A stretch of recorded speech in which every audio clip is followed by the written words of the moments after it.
Hi everyone!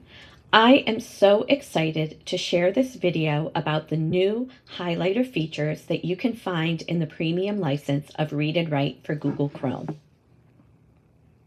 For those of you that are new, hi, I'm Cheryl. I'm an assistive technology consultant and owner of AdaptTech Consulting LLC. This is my 16th year in practice, and I work primarily with public school systems, grades K through 22, and provide assistive technology support for students, teachers, staff, and families. So who can benefit from this tool? Really, anyone can benefit from using this tool, but some specific examples are students that struggle with taking notes due to handwriting difficulties, difficulty scanning and tracking between the computer, split screen, or paper, students that struggle with spelling, students that struggle with reading, and those students that have those executive functioning challenges. So why would your student use this tool? I have found in my practice that as academic demands increase and students are asked to complete research or multi-resource assignments, this highlighting feature allows students to take notes and organize all of the information in one document with citations. So let's jump in and take a look at the new features that are available within this tool. So in this example, I'm going to show how to use the Collect Highlight feature on websites. Just so you know, this Collect Highlight feature works across not only websites, but if the student is using information presented in Google Docs or Google Slides, you can also use this feature. At the top, I have my premium Read and Write for Google Chrome license. And for those of you that have used this feature before, you know that you have all the different colored highlights. You also have the icon with the little brush and the underline. That's how you clear your highlights. And then you have the Collect Highlight feature. These tools in and of themselves are not new. But what is new is the ability to collect highlights from multiple websites into one document. Previously, if you used the highlighting feature on a website and clicked on Collect Highlights, it would collect the highlights from that website, create a document, and then you had your Google Doc for that one website. If I then went into another website, I would have to create another Collect Highlight page with that website. So while this feature was great, if I had students that struggle with executive functioning, this student might have 3 to 5 different Google Docs for all of the collected highlights that they would then, usually we would just copy and paste them all into one document, but it just added another step. And one more step for someone that struggles with executive functioning can really be a challenge. So what Read and Write has done now is they have given you the ability to collect highlights from multiple sources and then allow you to collect them all into one document. And again, for those students that struggle, especially with executive functioning challenges, I think that this is a game changer. So I'm just going to show you really quickly how this can work just using 2 websites in this example. So what I'm going to do is I'm just going to scroll down and I am going to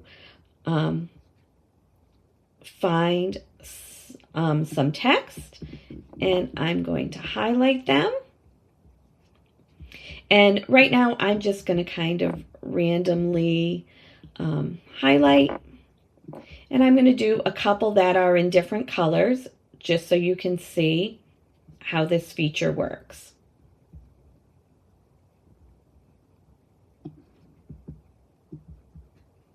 Okay. Then when I come over here to Collect Highlights, you will see that, and this is also a new feature, is that it gives you all of the highlights that you have already collected. Up here at the top, you have Clear All, and I'll show you at the end why it's important to use the Clear All feature. And then you have all the different highlights. And then you have this little icon here. And when you click on that, this is your sort feature. So you can have it list the most recent highlights first, the oldest, or by color. So if I click by color, you'll see that it put both of my yellow highlights together and then my teal highlight. And this might be important if you're having your students, while they're highlighting, if you're having them assign a highlighting color for something specific. Like yellow might be for character names, green might be for locations, blue might be, or the teal might be for main points. So if you are having them use the color coding, you can again have them adjust how they want to use their highlighters and also how they want to see their highlighting colors.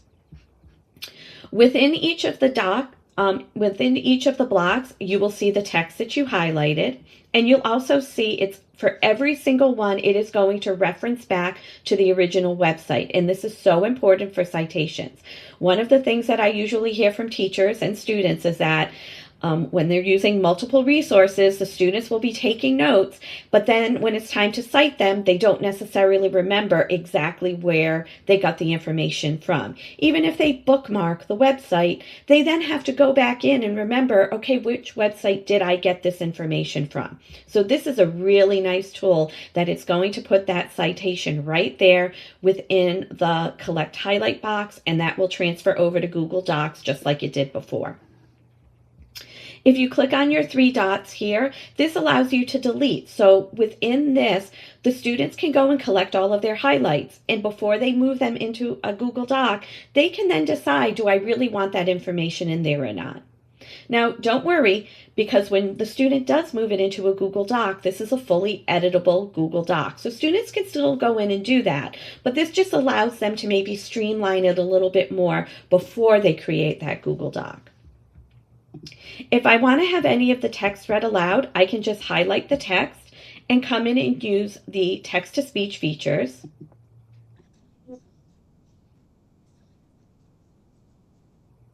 Now, sometimes the actual voice in the text-to-speech doesn't come through when I'm doing these recordings, but I did have my dual highlighting on, so hopefully you were able to see. So the student can use the text-to-speech feature within the Collect Highlights, so if they struggle with reading, they can have that read back to them so they know, is this information that I need to keep or not?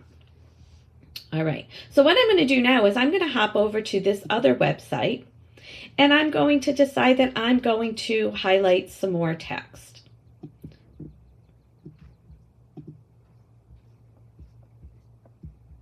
And in this, again, I'm just randomly collecting some text here. Not really looking. And then when I do collect highlights again, you will see if you scroll down that it has included the new stuff in with the original stuff. Now, if I come back here, and again, most recent first, so my new highlights that I just put in are in here. So the last thing I highlighted was this one in teal, so that's here at the top. And then these here at the bottom, these are the ones that came from the other website. Now again, I can come in here and do color, and it's now going to group them all together. But you can see here, again, this is why it's so important to have that citation. My first yellow is from the first website I looked at, and now this second yellow is from the second website, the National Geographic one that I looked at. So students can go through and do this as many times as they want. Now, the other thing that I really like about this is that you're going to have students that may be using this across multiple days. If they do not click the Clear All feature here, and they don't save it to Docs, they just leave the highlights collected as they are. If they come back the next day and start collecting highlights, those highlights that they already had in there that they didn't clear out are still going to be in there. So this is so helpful because before, again, you could only collect the highlights for each individual document. And if you had a really long website and the student started collecting highlights on Monday and then had to go back on Thursday into that same website, if they didn't collect those highlights on Monday, they lost all of those highlights. Now, because of this ability to collect the highlights and not clear them and just kind of have them hang out here on the side, students can work on the same website within multiple days and not lose the highlights that they already had without having to collect them. When the student is all done collecting the information either from that one website, if they want to keep doing it one document at a time, or multiple, then all they have to do is click Save to Docs, and it's going to collect all of those highlights for you, just like it did before, and it's going to open up a new Google Doc with those highlights. Okay, so as you see here, it does have all the different colors. I've grouped them by color, and it still brings in the colors, and it brings in the citations. Now, one of the things that it doesn't do, which does irk me a little bit from a citation, is that it's not going to tell you specifically which of these highlights are cited to it. So what students can do is if they come back into their item here, they will have to maybe go back and do it because you cannot go in and type within it. So I would say, even though it's great that it gives you the citations, it doesn't allow you to type within these boxes. So the student may have to come back. I always tell the students and teachers, have the student come back, and then you're going to take, your information here, and you might copy it. I'm going to do a control copy. And then I'm going to come here under number 1, and I'm going to paste the website that it came from within each of them. So it's not perfect. It is adding an executive functioning step to it. So again, for some students that really do struggle with executive functioning, it might be easier to have them in multiple it may be easier for them to have multiple Google Docs so that they have the citations for each website. But if you have a student that is able to do this extra step and would prefer to have it all in one, and they're not necessarily doing any quotations, they just have to cite the resources that they used at the end, this might be something. So again, just like with all of these tools, we really need to look at the student, what their areas of strength are, what their areas of weakness are, and then the task, and what tools are going to benefit them in doing that. So again, we're always going back to that set framework.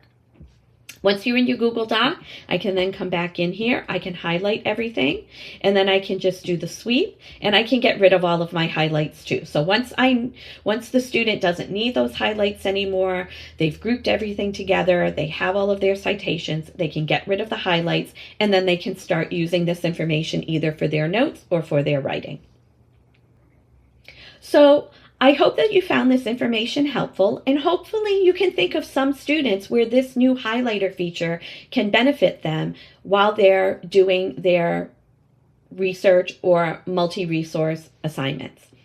If you have any comments or questions, please feel free to comment, and I'll talk to you next time. Thanks for watching. Bye.